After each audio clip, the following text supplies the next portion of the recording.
क्या ट्रंप के एक ऐलान ने पूरी दुनिया को हिला दिया? क्या अब अमेरिका और ईरान के बीच तनाव फिर खतरनाक मोड़ पर पहुंच चुका है?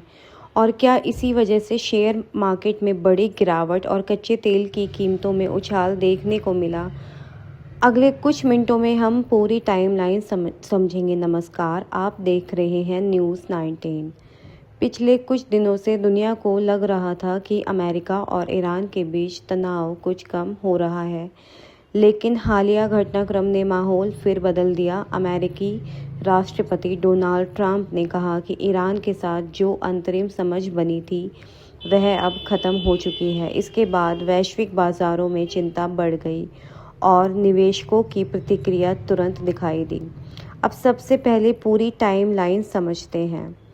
सबसे पहले अमेरिका और ईरान के बीच तनाव लगातार बढ़ता गया। इसके बाद क्षेत्र में सैन्य कार्रवाई और जवाबी घटनाओं ने हालात को और गंभीर बना दिया। इस बीच कूटनीतिक प्रयास भी हुए, लेकिन हालिया बयान के बाद फिर अनिश्चितता बढ़ गई। अब सवाल है कि इसका असर शेयर बाजार पर क्यों पड़ा। जब दुनिया में युद्ध या बड़े भू राजनीतिक संकट की आशंका बढ़ती है तो निवेशक जोखिम वाले निवेश से पैसा निकालने लगते हैं। यही कारण है कि भारतीय शेयर बाजार में भी भारी बिकवाली देखने को मिली। सेंसेक्स में लगभग 1600 अंकों की गिरावट दर्ज की गई और निफ्टी पर भी दबाव बना।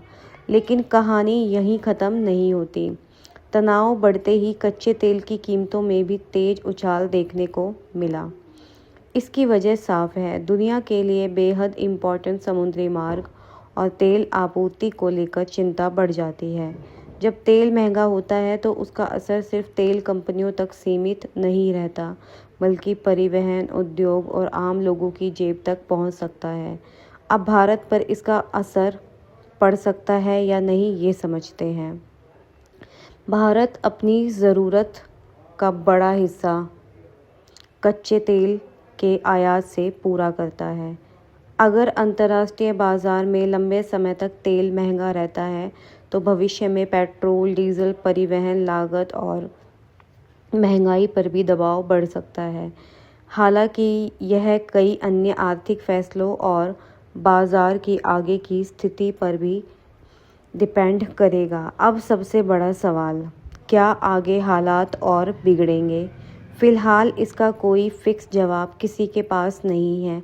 आने वाले दिनों में ये इस बात पर डिपेंड करेगा कि दोनों पक्ष आगे क्या कदम उठाते हैं। क्या बातचीत की कोई नई कोशिश होती है या तनाव और बढ़ता है। दुनिया की नज़र अब इसी टाइमलाइन पर टिकी हुई है।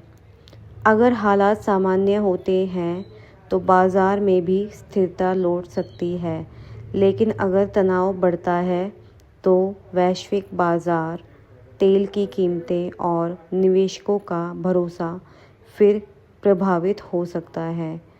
आपकी राय क्या है? क्या आपको लगता है कि आने वाले दिनों में यह तनाव और बढ़ेगा या फिर बातचीत का रास्ता निकलेगा? अपनी राय कमेंट में ज़रूर बताएं।